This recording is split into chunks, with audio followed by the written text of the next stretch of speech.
What's happening in the canine industry? For all the latest news, views, and expert opinions, stay right here for the Canine Paradigm. You'll hear from industry leaders, experts, doyens of the industry, learned colleagues, movers and shakers, and the odd randy guest. Get the latest insights and expert advice from both here and abroad from the people in the know. Now, here are your hosts, Glenn Cook and Pat Stewart. And I'm Lofty Fulton, and I'm out of here. Hey, Glenn, we've got to do a new ad, mate. We do. We're long overdue. We're not going to be sponsoring Einzelwiener anymore. Yeah, well, fuck Einzelwiener's that no guy. longer. He's fucking not paying us. No. We've just figured out. No. He's sitting right here in front of us, and we've just figured out he hasn't actually been paying all No this wonder time. there's no bread and milk on my table in this house. After we were just nice to him. We're Fuck him. just flattering him. We were just whining and dining him, looking after him like a big fucking client we'd look after, and then we find out he hasn't Find even out paid he the hasn't bill. been Shit paying the us. bed. He's doing it right now, so we may as well tell people that if they're in Australia and you need dog gear, Don't get it from him. well, get it from him. Wait until he pays the Get bill. it from him so that he can pay us. What's your stupid website, Jason? EINZWECK.com. There you go. Get your stuff from there. Okay. All right, on to the real sponsors. Yes, the people who actually pay the bills. Canine Ceuticals. Yep. The best canine Ceuticals. Premium grade, Yep. human quality. Yep. It's going gangbusters at the moment. Thank you to the community who have been supporting it. It's good shit. Dan Croft Yes, in Canada. in Canada. Yes, Toronto, Canada, I believe. Yep. Canada, yes. What are we pushing for him? He's puppy class. Puppy class, yeah. Amazing puppy classes in a great facility Barbara de Groot. from the Heart Dog Training. Barbara just loves us, and we She love just Barbara. loves us. Barbara is our sugar mama. Yeah. That literally is the thing's called, right? Yeah. The tier that she called. Yeah, okay. Yeah, the sugar mama tier. Thank you, Barbara. We Thank you, appreciate Barbara. you. We love you. Horny George Kittredge. Yes, Rowdy Hound dog boxes. Yeah. Yeah. The box is incredible. I saw it for the... Did we talk about this? Have we done an We ad have. since? We Yeah. have talked about how amazing the boxes is. You and I travelled from, where did you pick us up? What airport That was was that? in Colorado. We drove to the Colorado. airport. It showed us the prototype. Yeah, we was talking through it. You and I were sort of thinking this is never going to take off. Yeah. And finally, he It's a does real it. deal. He pulls it off. Not only does he pull it off, it's fucking brilliant. Like it's safe. And he also does classes where he teaches people how to use them as well. Like teaches the dogs how to get up on the bike seat and then load into the box itself. And it's bloody brilliant. It's incredible. Really proud of George. Lovely guy. And I'm really happy that this is paying out for him. All right. Daniel Trapino? It's actually Tropiano. He corrected me. Okay. So anyway, Daniel Trapino, Dog Club, South Australia. Yeah, It's a cool little facility he's got it's a there. great facility. Get yes. in, check it out. He does all the training. Yeah, he's decked it out. He's got it all looking schmick. It's a bit street. It's a bit edge. It's a bit kitschy. You Yeah, know? he's got some cool artwork Yeah, and it stuff looks there. good. Check Yeah. it out for Yeah, sure. It's great. It's about time South Australia started lifting its game. Good on you, Daniel. Yeah, leading the charge down there. Well done. We got a new one. Who we got? Tailored Canines. We have too. They contacted us on Instagram, Yep. stumbled into our advertising tier, and away we go. Yep. So they're in Canada. They are. They're in Ontario. Gold, Nipopo gold people. Yeah, Gold I think multiplicators. they're a gold multiplicator. Yep. So if you're recently certified as a silver school and you're looking for somewhere to do your gold Yep. and you're around the Canada or just anywhere up that northern part of the Americas, check it out. So they Tailored Canines. do puppy, adult group classes, private and board and train programs. There you go. So Tailored thank Canines. you for jumping on and advertising with us. Hey, everyone. If you would like to be an advertiser, Don't do it. reach out to us. Shut up, you bullfed. So I know that on Patreon, and we appreciate people just putting money in there. That's wonderful. Yes. But we do have to limit how many people we have. And so get in contact with us. Make sure that we actually can serve you and that we actually, can provide you value as an advertiser. and that you align with our ethos as well. Of course. That's very important. That would be appreciated. To recap, our sponsors are, and the people we love because they give us a lot of money. Yes. Well, it's not a lot of money, but some money. Yeah. Einzelwick, he promises he's going to do it. I'm looking at him now. I'm looking at the reflection of him fixing Has it. that gone through yet? No, because It's still New South true. Wales has got shit phone service. Dan Croft, public classes, Yep. cool facility. Barbara de Groot, Amazing. Sugar mama. Love her. From the Heart Dog Training. George Kittredge, Rowdy Hound dog boxes. Daniel Tropino, Dog clubs. Troppy Daniel, Dog Club South Australia, Yeah. and new to the family, Tailored Canines. Yeah. All the way from Ontario, Canada. So we've got 2 Canadians. That'll do advertising. Yeah, That'll do. mostly from the United States, one from Oz. Well done. Well played. Thank you, sirs and madam. Check them out. They support us. You Yeah. should support them. Yep. Here's a show. There's a show now. Here's a show.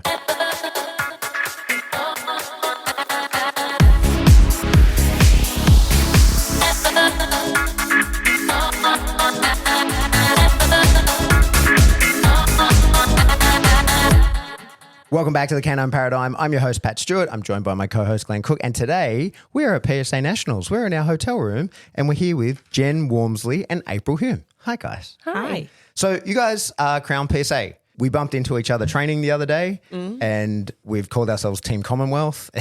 Team Commonwealth. Yeah. So tell us the story. I have seen PSA sort of exploding in the UK in the last 3 years, probably. Yeah. And I've come to find out that you're responsible for that, April. Wow. I needed a sport to do with my dog, who's just quite an extreme Malinois. Did you start it? Was it you? Yes. I think there was a group. Well, tell us how that group happened. Tell us the story. Yeah. She's being modest. So a club kind of opened that was 20 minutes around the corner from me. They hadn't registered, but it was like, we're training PSA. I thought, wow, they're 20 minutes around the corner from me. So off I go. I don't know how honest I can be here. The training was wank. Okay. You can only get yourself in trouble. You're That's responsible fine. for your own words. It was. So I would drive 2 hours to train at another place. They weren't doing PSA at the time, but we kind of exchanged services with obedience and protection. Okay. Yeah, and then they wanted to learn more about So, PSA. so let me just wind that back a little bit. You are something of an expert, I've certainly noticed today, in obedience.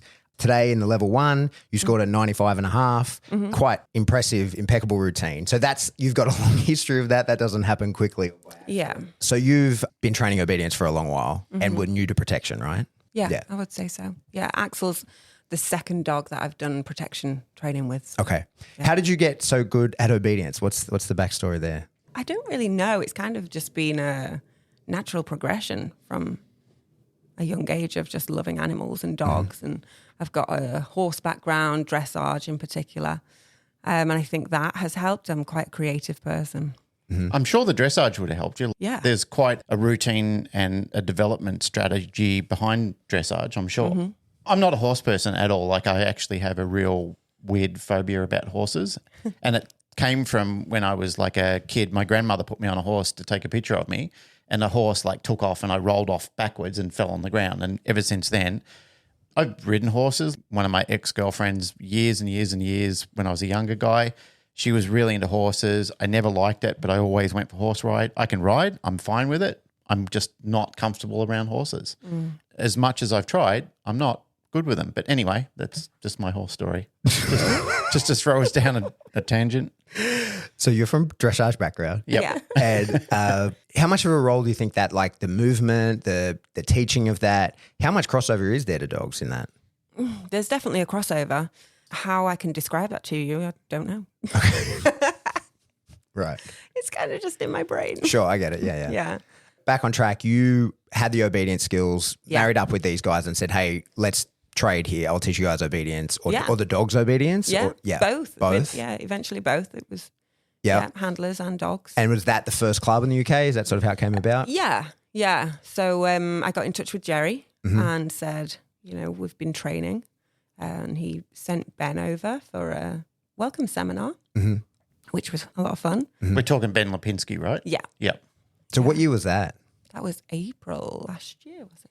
Yeah, Yeah, 22. 2020, yeah. Wow. That was before you guys had had a trial. Yeah. So PSA's only had its first ever intro seminar in the UK in April of 2022, and you're here at Nationals, and you guys have a Yeah. dog with a leg of a 3 there as well, right? Yeah. So there's no fucking around. You guys got through the program pretty quickly. Wow. Yeah. That is impressive if you've already got a dog that's starting in 3s. How did that come to be? Tell us about the dog culture in the UK. We don't know a huge deal about it, because to have that many people that you could that quickly put together a functioning league, which is you guys, I'd say you have. There's competing clubs, there's regular trials, and you're here showing at Nationals. Yeah. How did that come to be so quickly? Tell us about the dog culture that allowed for that, because I've been trying to do it for 7 years in Australia, and we're only just beginning to make similar ground to that you've done in 12 months. The dog culture in the protection world is, I would say, it's very harsh on the dogs. They put a lot of pressure on dogs in trials. We have something called the AVD trials that happen in England. That comes over from Germany. So what are they? What happens? They're with night those? trials. So they have categories: puppies, bronze, silver, and gold. Puppy, silver, bronze, silver, and gold. So for people who don't know at all, elaborate a little bit on what those sorts of things are. They're just bite It's work, right? Yeah, yeah, It's really a test of the dog more than nerve training. and yeah, Yeah. nerve And- genetics, and Who are the type of people that are attending that with their dogs? Like, and why?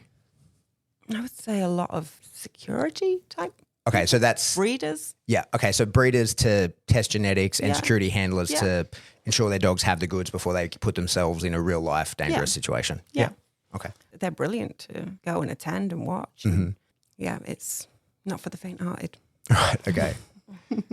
So there's the culture of that, and Yeah. how did you then sort of bring the control work element? And because like if there's people are doing well, so you've done it quickly. Yeah. There are people who have in the past perhaps not really put any work into obedience and are now and doing really well. Explain that to me. I think we have some really strong dogs in the UK. I think because of these types of trials that we've been doing for so long, and all that they were missing was control and obedience. And you find the right handlers that go, okay, I've kind of gotten a bit bored of this bash, crash, smash type stuff. What else can I do? How can I challenge myself and my dog? It's not that hard to train obedience. I think there's been a hunger for it as well because Yeah. we are seeing American handlers on Instagram and seeing the impressive stuff that is coming out. And, Oh, Instagram has Copying it. Yeah, Instagram has a lot of influence. and kind of easiest for us, because we're a small island. So where you have a lot of space to cover, we can all kind of get together for a trial really easily. It doesn't take us 2 days to kind of travel somewhere. So it's Elaborate on that a little bit for me, the Instagram thing, Jen. That how did it come to be that you even found out about those people? Like name some of the people that you're watching that make you think, oh, I want to do this sport. And how was it that you even began following them? Like how did you end up in that loop? and quickly Okay. has a massive impact on a lot of people in the UK. She's kind of the first name I would think that comes to mind. Jared Wolf, when he was posting a lot, he's gone kind of quiet. But there was that guy, Joe, at ACS. Oh yeah, Joe Sonante. Yes, Yep. that's the one. Yeah.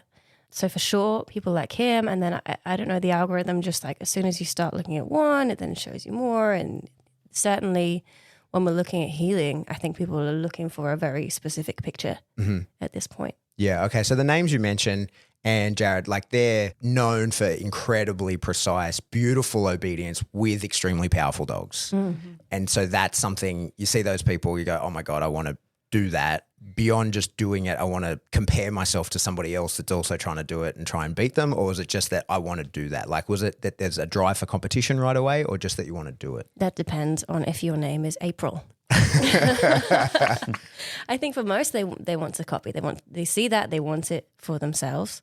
One of the most fascinating things about April is she's very competitive. Okay. She has that drive to be. She wants to be up there amongst those people, not just kind of like Okay. doing her thing in her corner. She's at nationals. Okay. So you've just outed April. April won't tell us why she got PSA started and you're saying it's because She wanted to be up there. I wanna- am. Yeah, I'm very competitive. you're competitive and you wanted to create a league in which you can compete. Yeah. Fuck yeah. Good for you. That's awesome. Yeah.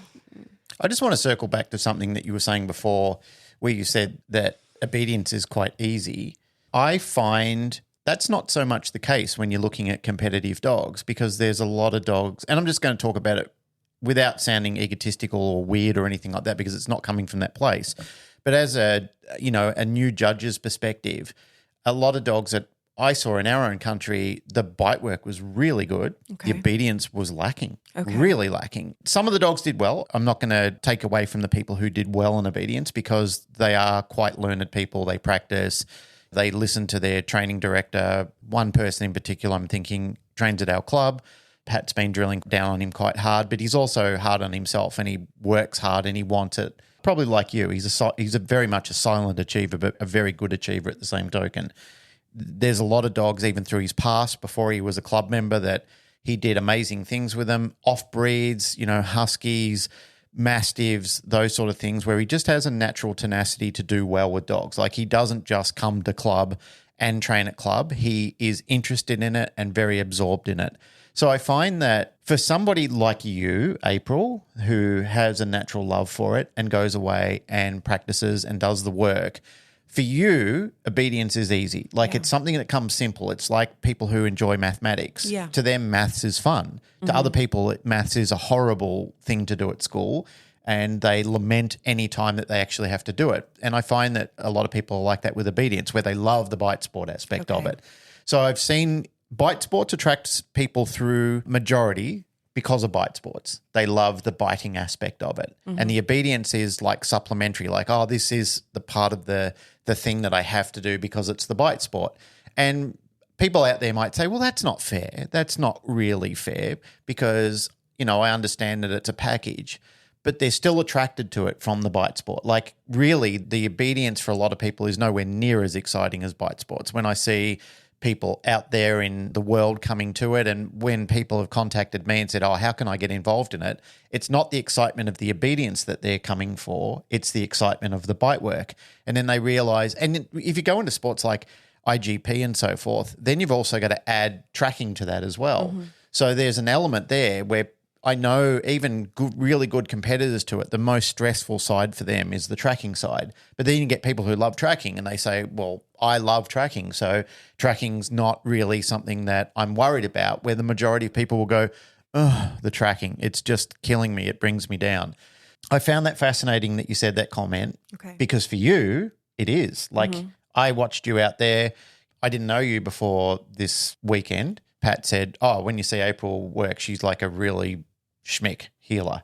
You know, like her obedience is neat, it's tidy, she puts a lot of effort in. None of those are the words that I use. Well, what did you say? What? I said, you got fucking great obedience, mate. Like, it's really good.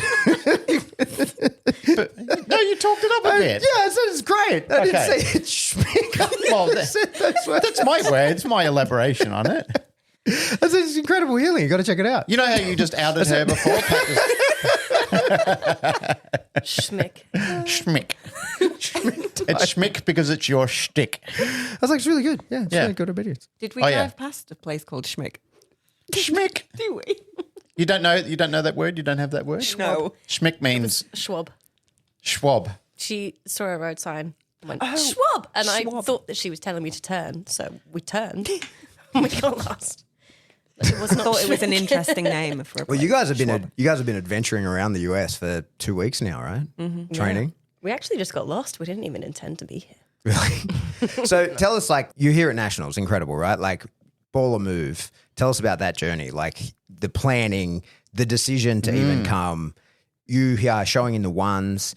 Your dog was injured. You got your one some time ago, and then dog broke its leg, and you couldn't keep showing. How'd that happen? Well, how did he break his leg? No, I mean, like, Well, how did you break we're not his leg? bringing Yeah. up trauma. I don't want the trauma. Okay. But you took some time. He was off. Welcome to therapy. So that's why you're here 3 years later, despite the PSA has progressed. You're in I'm the still in the ones. wands, yeah. Yeah. Okay. So, but you're here, decided to show at Nationals. Yeah. Huge decision. Yeah. Yeah. What do I say about that? I don't know. Yeah, we closed out the ones in March. Then he had his injury. So I've been focusing on his daughter, Scylla, and then thought, well, the amount of trials that we have, I wasn't sure whether he was going to be ready for was it June or July? The Perfection trial, June or July? One of those. I don't know. There was a trial in June or July, and he fractured his leg in April. So I thought he's not going to be ready for the twos by then. Then we haven't had another trial Right. Okay. planned until December. So I thought, well, we're in the ones. We've got the title. Let's go to Nationals. Awesome. And so you just came via France. Tell us about the Yeah. why. It's cheaper. Stress. Yeah. Yeah, it's stress.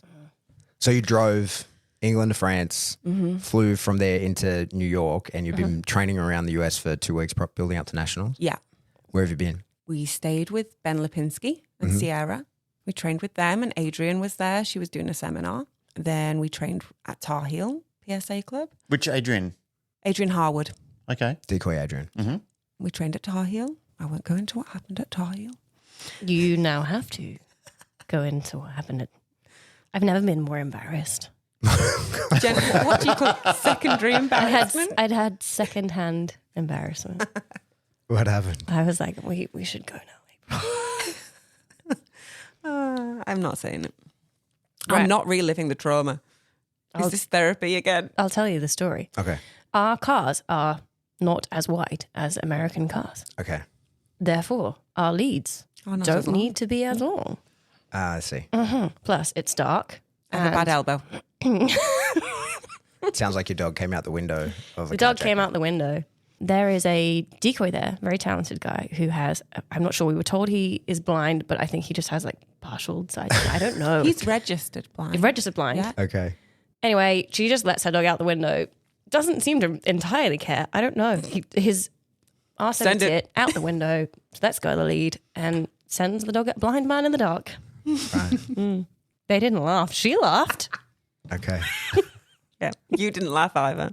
No, I was like, I'm so sorry. He had And a covert quickly on. went running towards the dog. That was a wild move. Yeah. You Anyway. shouted no. Everyone was okay? Yeah. Oh, yeah. Abe caught the dog like a pro. Okay, perfect. No problem. He heard it coming. Josh Chair. So you might suited not up, like us. obviously, like he Yeah, was. he No, had he had the a covert sleeve- on. a Well, he had a covert covert sleeve. sleeve on. Okay, right. Yeah, Okay, he was fine. gotcha. He was fine. Yeah. He was fine. Josh Chair probably thinks, why are they here? What a wally. Oh, Wally. Okay, so you trained with Ben, you went to Tar Heel, you were Janet and Sean. And Jeff and Gina. Yeah, we Jeff went to and Gina. Sandhills. Yeah. We loved it there. Okay, Oh, so now what are we at? nice. We 5 loved it. clubs now. Then you were with John Katz for a few days. That's where I bumped into you. We took a road trip with Janet in between. Oh, that was a lot of fun. That was loads of fun. Yeah. Ended up in Alabama. In So- a speakeasy. You know, we go through all those clubs, so it seems like the PSA community here has really embraced you guys, right? Like, Yeah. everyone's been pretty so supportive. nice. Yeah, even that you let your dog nearly accidentally bite someone, everybody's still friends. Yeah. And the training that you've seen, you see like some pretty impressive training. You're getting to meet some of the people that maybe drew you into this. That are the ones that what's that experience been like? We are starstruck. Mm-hmm. Aren't we? Do you remember that time that we went to Jonathan Katz's. Katz's place, Dogma? Yes. And we were just sat there chilling. we were just were sat there watching chilling. everyone, like- and then there's like a knock at the door, and someone goes, "Come in," which is weird because like no one knocks on that door. The people just walk in, and then Pat Stewart himself walks in the room, and we're like, "Oh my god, is that Pat? Is that Pat Stewart?" Yeah. Yeah. It was a dramatic. I was entrance. well received. I was well received at Dogma when I turned up. But to me, that's a big part of why I love the PSA community, because even before there was a podcast and anybody had any idea who I was, it was 7 years ago when I first came here to Dallas in 2016 when I was thinking about getting PSA going in Australia. And I was like, well, I'll go and watch a trial. Looks like it'll be cool. Do some networking, blah, blah, blah. And the same deal. I wasn't moving around the way guys because I didn't have that network yet. But the guys here in Dallas, I train with them every day. Super open arms. Everybody at the trial, they put up an Australian flag. It was a whole deal. You know what I mean? Because it was like, one of the early parts of the international thing. And I've developed this huge network of people that now I'm bumping into you and training with people at the same places with this whole community of people that come together around very this cool. competition, It which is, I think is fucking rad and is one of the things I'm desperately trying to build in Australia, that same sense of community of people training like that. There Yeah. is. And everybody is so very human. Like we met Koi last night and he's like, I'm going to make you some Vietnamese food. Like he's Koi fam. Yeah, And yeah. he's like, I'm talking to me about food. Yeah. Wild. Yeah. And it's funny for us, right, that we have our own little celebrities in our niche thing. Like Koi has a real job. Like he's a videographer. He's a real boy. Yeah. Like he has a completely different life outside of this that is just, he's a normal person, but to us you see him and you're like, oh my God, that's Koi. He's such a pillar in this community. He's so well known. He's so good at what he does. And this is the meeting of all those people. Yeah. It's fun, right? Yeah, we have had to pinch ourselves Yeah. quite a few times. We feel very lucky. It's been quite the trip. And so, Jen, you've been the accompanier along the way. Tell us about your involvement with PSA, because you're more than just April's talker for her. Glorified while you're here. bitch. Driver. You're her. What do they call it in the horse industry where they have the A groom. the horse's friend that goes with it? What's it horse's called? friend. When the race horses come to Australia, they often bring another horse with them that doesn't race because Sorry, they're the Glenn, one. we're back to horses. Anyway, carry on. You're here. I'm here. Yeah. Tell us your involvement in PSA and how it is that you're here. Yeah, so I started training bite work with my dog in like January 22. He's older. He's like 5 now. He had some messed up foundations, and so I went somewhere to get that fixed, and I met April there. And I was kind of starstruck by her because I'd seen her videos online and thought she was amazing. And then we had the Ben Lipinski welcome seminar, and April messaged me and said, "Do you want to share a hotel room?" And I was like, "Yes, I do. I felt like the chosen one." And then, we've developed a friendship ever since. We're basically inseparable. So you guys didn't know each other through No. dogs prior to PSA. This is you guys are met through it. Yeah. And your club is Crown PSA, but you were telling me the other day there's now 2 Crown PSAs that you guys have split because to accommodate more people or because you're training different locations. Just, location based. So April's in the north to cover that kind of area, and I am down in the south. We just felt like because we're roughly 4 hours apart, we want to train multiple times a week. It's just too much to do 8 hours driving in a day for us and for the dogs. Yeah, we decided to do it that way, but we're essentially sister clubs. So we share resources and we go visit each other, and we're kind of like, we regard ourselves as one big community between both clubs, which is, they take to it. It's really nice. And so your members just kind of divided geographically, but they're welcome with it. If you want to put in the 80 hours driving, you go to either one. They're all training tomorrow, together they are. tomorrow. Yeah, they are. Yeah. Without us. Yeah, good luck to them. And there's other clubs. How many clubs have you got going in the UK now? That's a good question. 1, 2, 5, 6. How many active 7, clubs? 8. My boob's Okay. good. Yeah, something.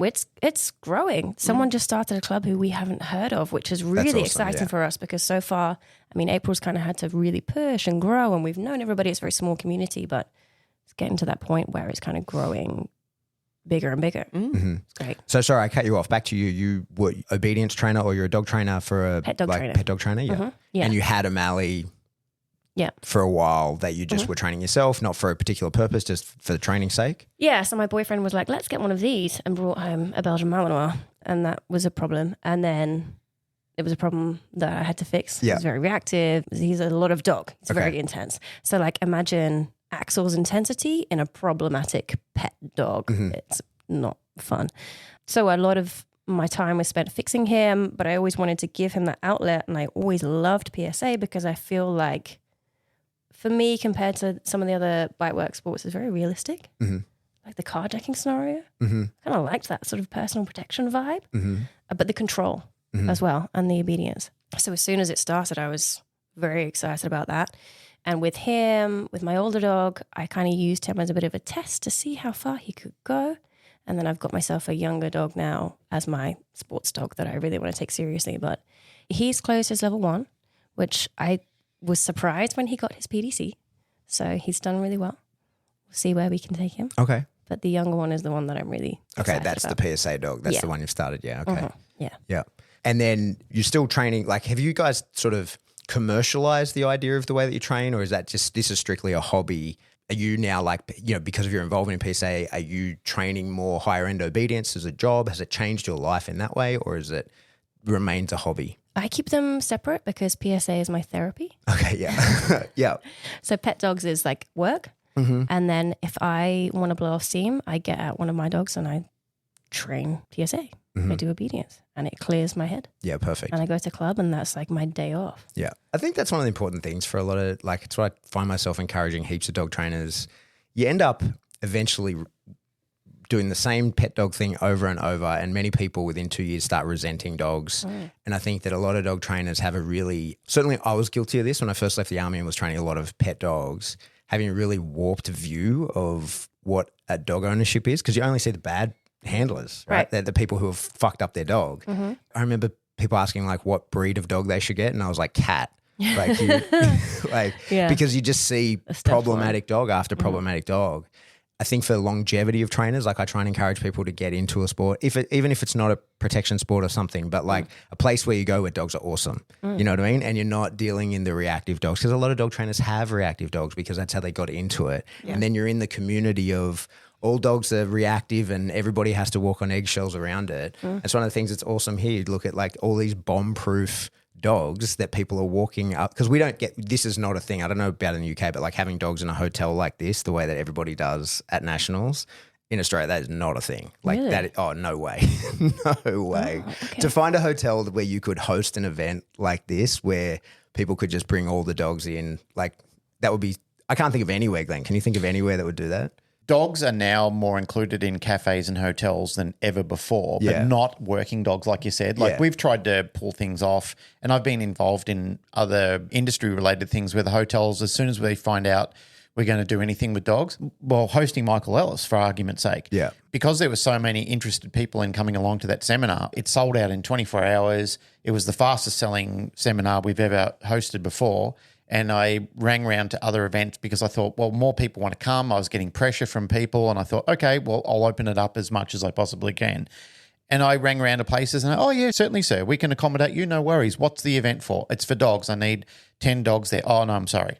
As soon as I said there were dogs involved, no chance. Yeah. Those sort of things are very disappointing because, as Pat alluded before, you come over here and you go to an ISEP conference, there's dogs in there, there's tools on the dog, no one cares. Everybody is quite open about it. They're quite thoughtful about it. Their dogs are under great control. They're doing the right thing by the community. They're setting good standards and so forth, which when you get professionals all coming together, you usually find that's the case. But yeah, I agree. It's very it just doesn't disappointing. happen. Which is why I'm constantly saying to people like, get into a real dog sport and be immersed by purpose-bred, purpose-built, purpose-trained dogs and see how incredible life can be with a dog like that. Because I feel like a lot of people in our own industry, like trainers, pet dog trainers, don't even know that you can have it all. You know what I mean? Because they've started with their reactive dog, which they're going to manage forever and do fine, but they're going to manage it. And then that's all the clients that they see. And it's so important to have, exactly as you said, like that's going, for me, I often tell Glenn, like training is church to me. I'm going to church. This is where I decompress. This is what's important to me. This is the community within my community that I choose to be in this tight part of the community because we all agree that this is a cool thing to do and we hang out and we help each other stupidly like after our day jobs and until 11 o'clock at night working each other's dogs. You know what I mean? I think being a part of that's really, really important. I just want to, while we're talking about this, I was taking a video of this conversation and I posted on Instagram, and somebody who's a fan of yours, April, said, oh, that's April. She trained an amazing Doberman called Husker. Oh, yeah. Tell us about Husker, because now the person is real, like they're a Dobe person. It's carnelian. Okay. She's really into Dobes herself. She's got a Mal now and she's a member of the club. She is really intrigued about your journey with Husker. Can you tell us about that? Yeah, I was contacted by James Day, who's a Doberman breeder in the UK. He also did like night trials and those kind of things with his dogs. And he wanted to get into PSA. There wasn't a club near him. So he said, can I send the dog to you? You train him up and I'll show him. I said, absolutely, yes. So I started training Husker. When was it? 2 months ago? 2-3 months, I think. 2 or 3 months ago. I started training him for PDC. And he went over to Ireland and trialed him and got a fantastic score in his PDC. Awesome. Yeah. And apparently his Really father was happy. quite a famous dog as well, huh? Yeah, very. What was his very name? Good Doberman. Also Husker. It was Husker as well. Yeah. Yeah, she just said, I think his father had the same name, but I'm not sure. So Yeah. would you mind asking her? Yeah. What was so impressive about the father of Husker? Husker the It's a first. strong Doberman. Yep. Yeah. It's difficult to find strong Dobermans. I totally agree. It's one of the breeds that was originally and did have good, strong working lines at one particular point in time, but they're sort of vanishing from the world. It's been a critique of ours and other of our friends and peers and colleagues in the industry that dogs like the Rottweilers, especially the Dobes, and to a lesser degree, but still a degree, the German Shepherds, the dogs that used to be around that were quite impressive dogs in those categories or those breeds are now starting to just fade into obscurity. The Mal's rising, like it's a dog that's mostly unhindered by a lot of pet people and a lot of show people. And I've had some show people get very jaded by hearing me say this. And I'm not blaming all show people because I do know show people, and I will give you credibility to the people out there who have tried to maintain a good-looking dog and a working standard dog.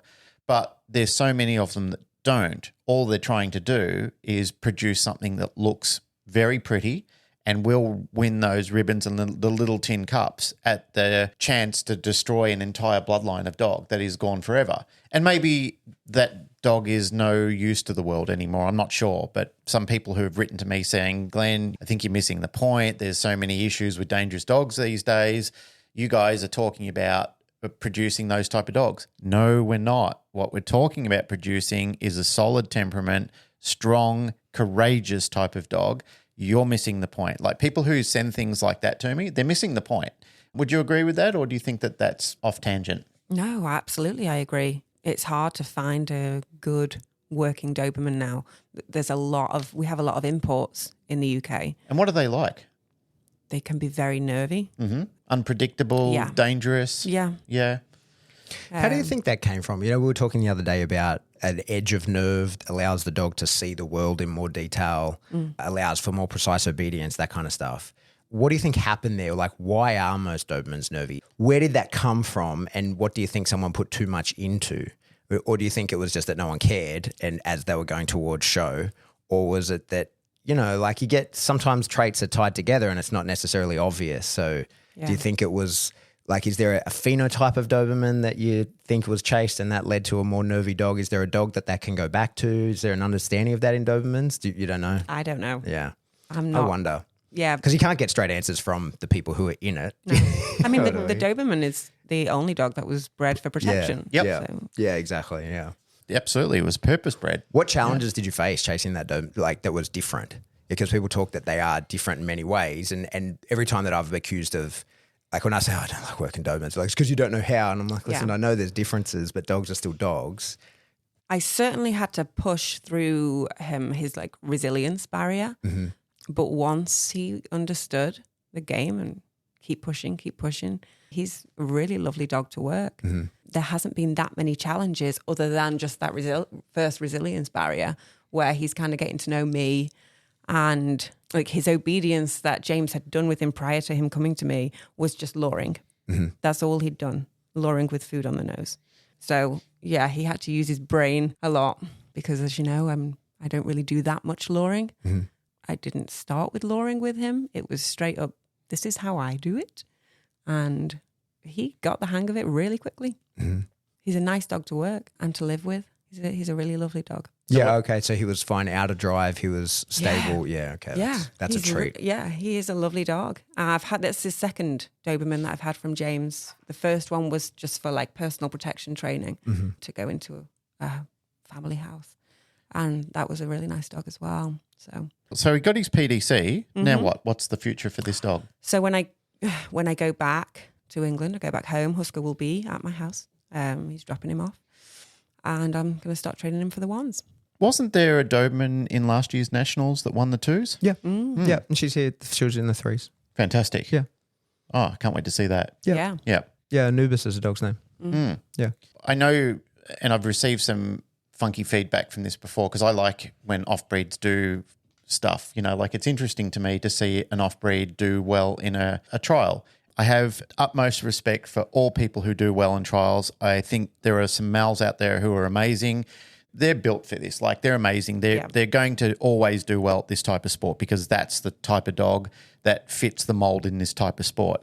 But I still love it when I see an off-breed do well. Like when I see a Doberman, or like at the Nationals in Australia, we just had in IGP, we just had an American Bulldog outright win the trial. And that was fantastic to see. Dane Herbert is the owner and handler, and he's done most of the training with the dog, with his club, of course. But fantastic. Dane's very fastidious. He's a very astute type of person. He really puts in the groundwork.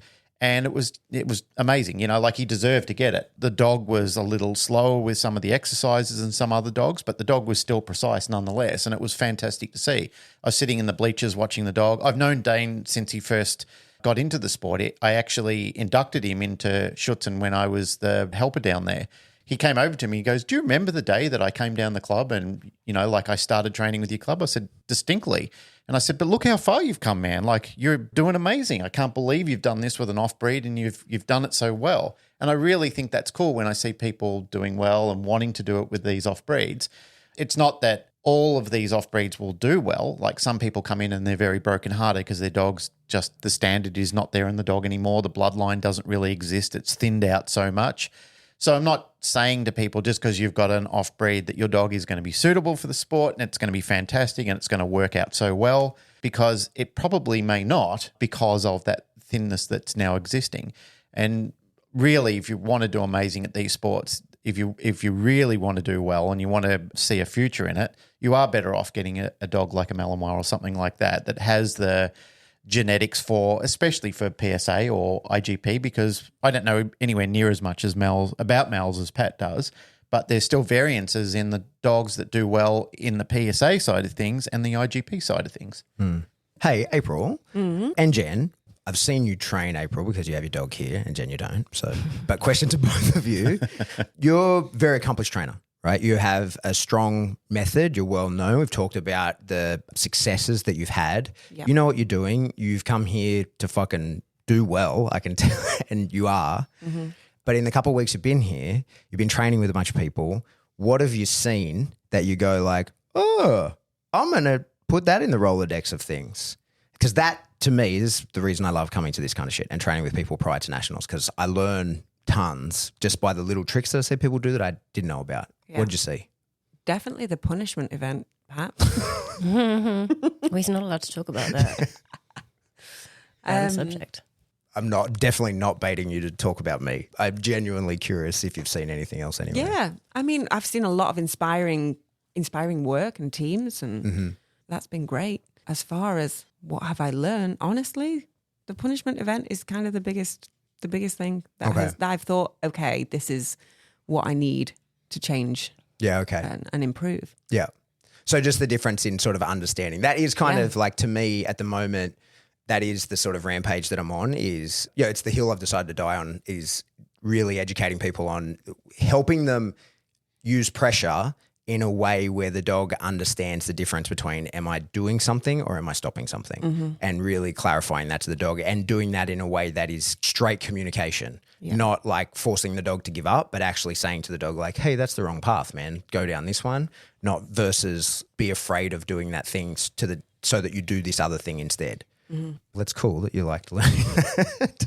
It's definitely something I'm happy to be spreading the word on and getting as more, because I just think that it's much fairer and it leads to a really strong understanding, as I think we saw. Yeah, because that's my main struggle is protection. Obedience, I feel confident with that. I feel like I can problem solve obedience, and I know where my weaknesses are. I know what I need to work on.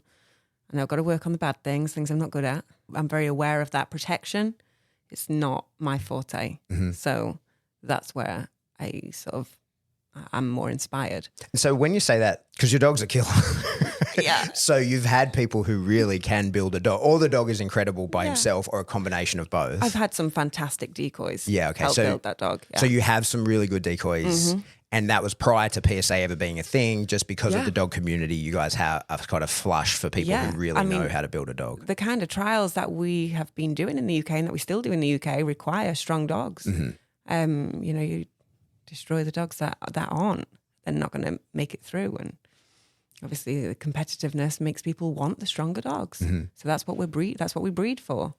When you say that protection is not your forte, do you still direct it? Do you understand what you're looking for? And you say to your decoys, this is what I want, this is what I need you to do, and this is how I want it to go and how it to look? Or do you rely on their experience to guide you through that, or a bit of both? Both, Right. for sure, both. I feel like I know a lot more than I did when I started, but I feel like there's so much more that I need to learn. Yeah. I think that's the nice synergies in the relationships when you do have good decoys and you do have people that are really astute in something else, such as obedience and so forth.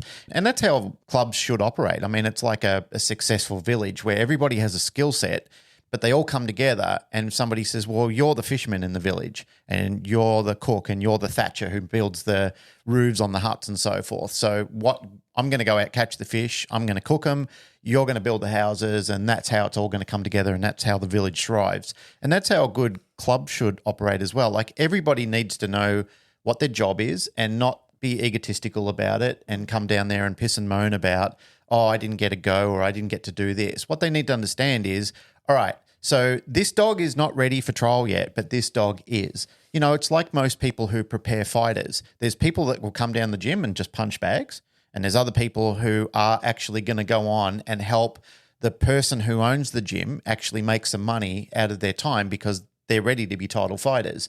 And it's the same thing with dogs who are going to go into trials as well. It's nice that other people are coming down and they're coming up and they're young juvenile dogs getting worked, but they also need to understand and help the people who are going to represent and come to nationals or go to regionals and so forth. I love seeing that. I love when a club can all come together and they can put it behind themselves and make that happen, find those little synergistic pockets, and everybody helps make it actually work. It's cool when you've got somebody who really thrives on obedience and wants to say, all right, guys, next Saturday, I'm going to take you all through obedience because your obedience needs help.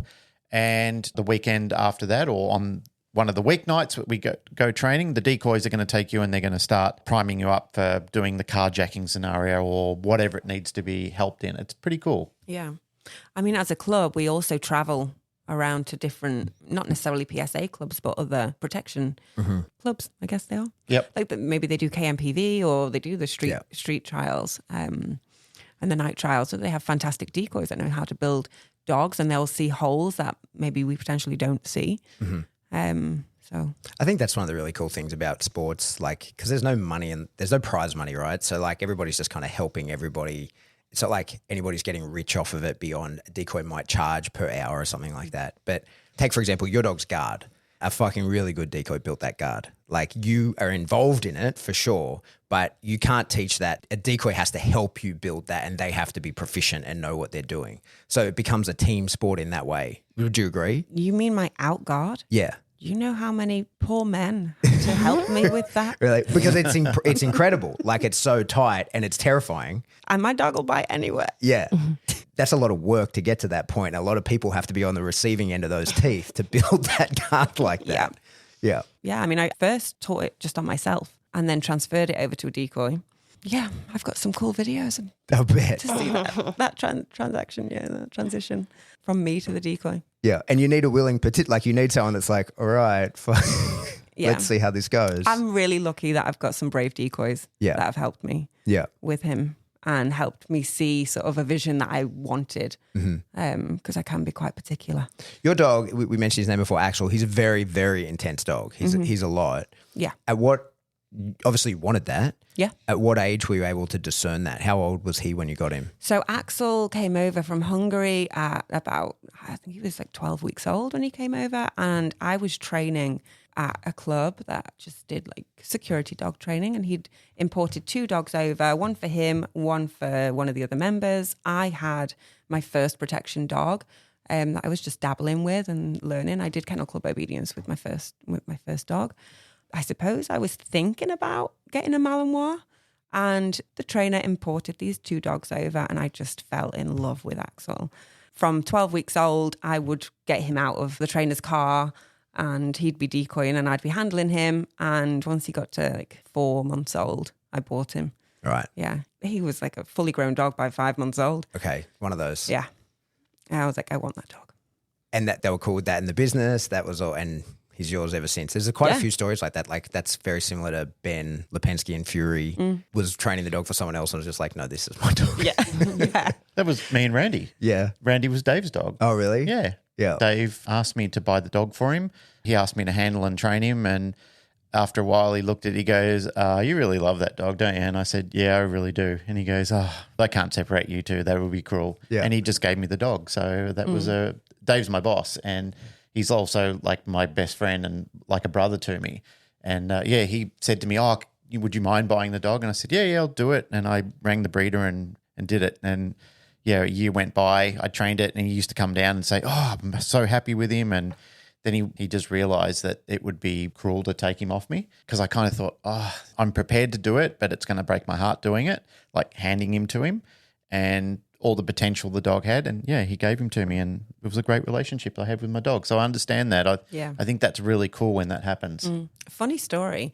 The original owner, his name's Chris, the trainer that imported him, is still his owner on the passport. And when we came through customs, the security guard goes, who is Chris? I was like, it's my friend. And then he was convinced I was going to sell the dog over here. Yeah. I was like, not enough money could buy this dog. Okay. He's coming back with me. Yeah. He's a hell of a dog. Yeah. And put on a hell of a show. Hey, I won't keep you guys up all night. It's late. You got to compete tomorrow. You're showing in the protection. I want to give you a huge good luck. Congratulations even on being here. Like, it's incredible. Yeah. Your showing today was incredible. But the effort that you've put in and the whole process of getting here and the risk that you've taken, I think is super cool. That's why I Absolutely. think that I'm going, yay, go April. Yeah. Hope you guys win. Hope you do as well as you're happy that you can, right? And Jen, also, I see the support that you're giving to April. It's a big trip for you to be here in support of creating a team around PSA in the UK and representing everyone. I hope that they appreciate you guys back home and see what you're doing Yeah. because you're making big inroads here. We have a lot of support back home. We do.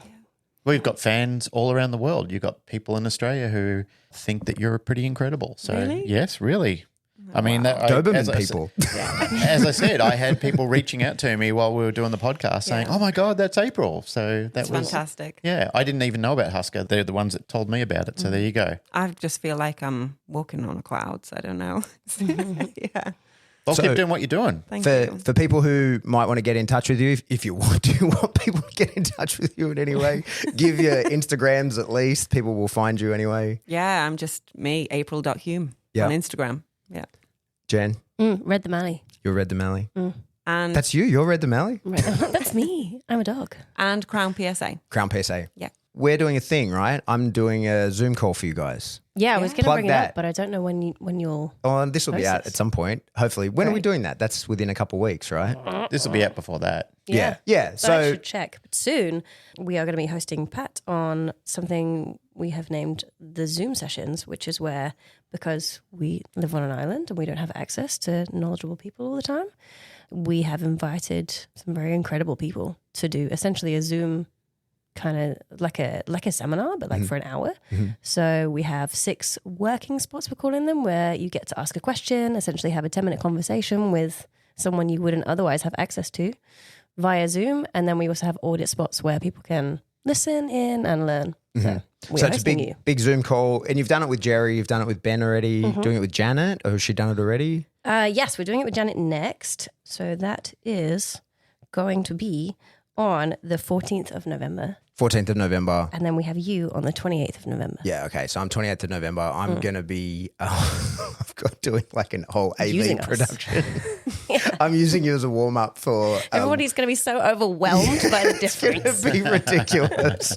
I'm using it as a warm up for doing those kind of live thingos. So it's going to be over the top. Or I might get lazy and just be me in front of my laptop. Who I mean, knows? you've mentioned like multiple cameras. So far, it's just been My like, whiteboard a and- fuzzy laptop. Yeah. But I think it's a great idea because you bring the knowledge over. I'm very happy to do it. People can, I don't know, we'll post something along with the episode, a link to how people get involved in that. Yeah. And And people they're all very around the world reasonable can prices. do it, right? Yeah. Okay. Yeah. Did we talk money? I don't know. Well, for I thought it was free.